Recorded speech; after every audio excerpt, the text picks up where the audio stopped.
shooting this on the Nikon D850 ISO 64 130mm lens, and that was actually on a 150 zoom, but it shot at 130. So first thing we do is go into the develop persona, and once we're in develop, these are all my camera profiles from my camera that I've imported into this program. We've got neutral and portrait. I prefer portrait when we're close up on skin because it softens the skin, and it's nice to have soft skin that looks good. Now we check for overexposure. We can see the bridge of his nose, under his eye, on the back of her and the back of her dress overexposed. So we're going to drop the highlights down, control this overexposure. And there you go, that's looking a lot nicer. I don't like to lose too many specular highlights, because specular highlights are like obviously the reverse of shadows, and that's what gives you a bit of definition and a bit of character to an image rather than having everything looking pasty. So we'll up the whites, make that dress pop, and drop the blacks, and make the jacket of his be more rich. Raise the mid-tones in the curves. So we're not going to use an S-curve, and we're just going to slightly touch on that temperature. We don't want to go too mad. We don't want them to have yellowy skin. It was a nice afternoon with the sun. There you can see how that's made changes already, cleaning everything up, making it nice. Go into the colour, look into the hue first of all, so we should actually check the colour cast. Let's go into the hue. We never touch the reds and the oranges because skin tones are made up of red and orange, and we don't want to actually affect the skin tones.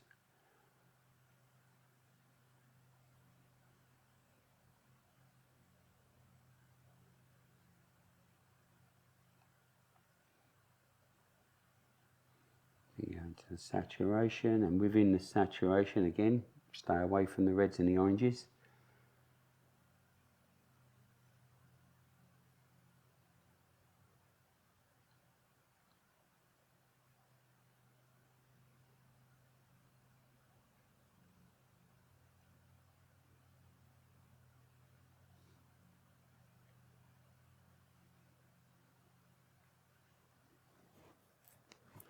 Now luminance.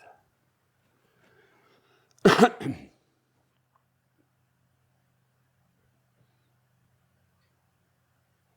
luminance, we just raise the yellows and the greens.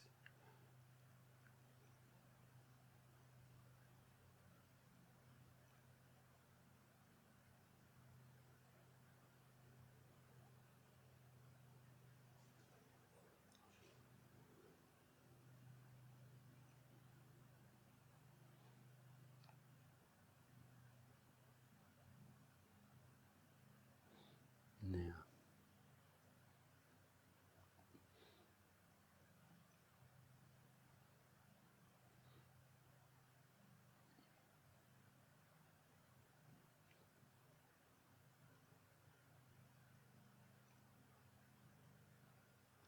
these are very slight adjustments, so we want to keep it as real as possible.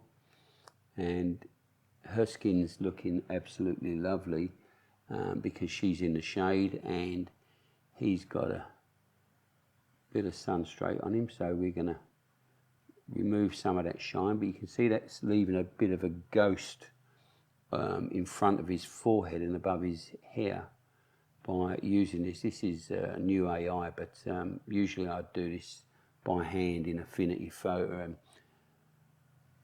and it would be quite time consuming. But with this AI we can do this, and now I can use a mask, and I can remove that that ghosting from the front of his forehead. I can remove all of that. There you go, let's go in.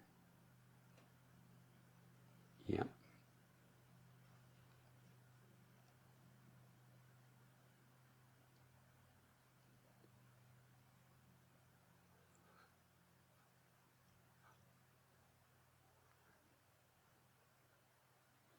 That should do it. There you go, so let's remove that.